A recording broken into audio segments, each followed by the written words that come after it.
very much. Glenn Gerstel. As much as I'd like to ask a question about something other than 702, I'm not able to do so. So I was struck by your comment just now about rebuilding the wall, and wondering if you could just expand on that, because I think all of us around the room, understand your concerns about as you said, the effect it would have of blinding you to information already in your possession, but can you comment more? Sure, I appreciate the question. So, to me, if you look back at 9/11, I mean, I vividly remember this. I was in FBI headquarters on 9/11 itself. I spent an awful lot of my time during some of the DOJ stints that Jason was talking about, spending time with the families of the 9/11 victims. And of course the question in that era was, well, how could this happen? How could 3,000 innocent people get killed like this? And pretty quickly, one of the things that was uncovered was that there had been this wall that essentially prevented the US government from connecting the dots, from sharing information. And people said, well, that's the craziest damn thing. How on earth could they build this wall? Well, if you go back and look at it, well-intentioned people, not because the Constitution required it, not because the law required it, but people, maybe well-intentioned, made what they thought was a prudential choice to essentially separate those things and to blind the left hand from the right hand. And people say, well, how could that happen?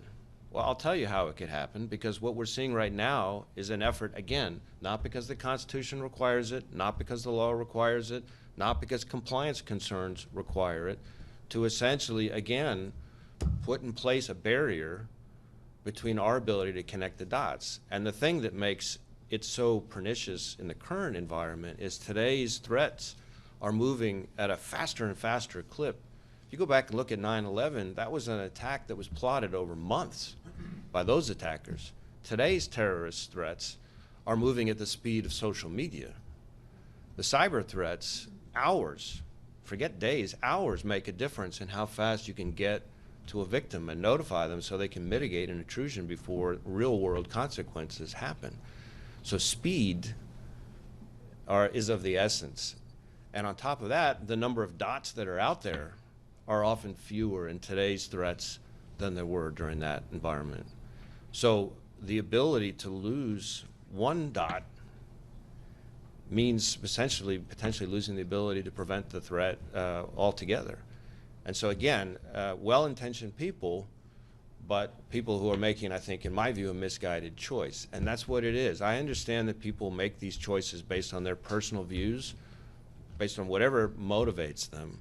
I can just tell you, as the FBI director, that ain't my view. I think we have a duty to say to the I think the American people expect us to say that we're going to do everything we can within the Constitution, within the law, to keep them safe. And I don't want to be, and I'm not going to be, the one who looks some family in the eye and says, there was something we could have done that was fully lawful, fully constitutional, but we chose not to do it, and now this is what's happened. So that's what I meant by that. Another question from